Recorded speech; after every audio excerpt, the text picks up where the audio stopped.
It's day 60 of driving the entire length of Africa in a free-wheeled Reliant Robin. We're on our way to the Cameroon border where we're going to join up with the military who are going to escort us through a war zone. But as you would have seen from yesterday's video, Sheila was still overheating and didn't have any brakes. On the one front wheel cylinder was leaking really badly.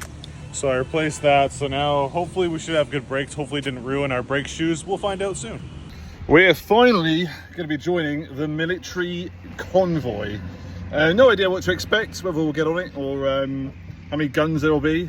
So finally, with a semi-working car, we headed towards the border. We didn't want to run out of fuel halfway through a war zone, so went to stock up. And here's a quick snippet of what it's like every time we stop at a fuel station. Angel here has just kindly bought our fuel for us. So if anyone's scared about going to Nigeria, think again.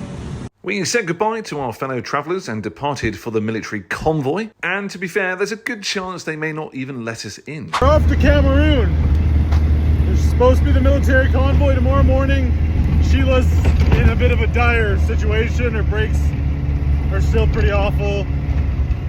And she's snapped one of her exhaust bolts, so it's very loud. How you feeling? I'm just fed up with being hot, to be honest. It's the opposite of what I said coming into Morocco when it was raining, but I'm so fucking tired of being hot. I just want to cool down and not be in shit roads. Leaving Nigeria was a bit tricky, as we'll get to in a second, but entering the Cameroonian war zone was surprisingly easy. This policeman on a bike escorted us from the border to the police station at the near border town of Ekok.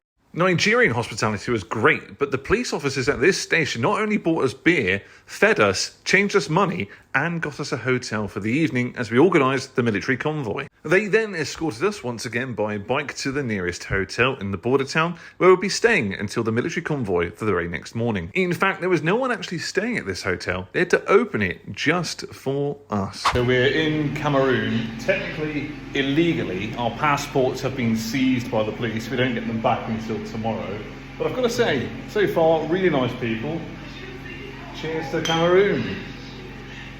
Well, I entered Nigeria on the last day of my visa, and they told me I entered the country illegally.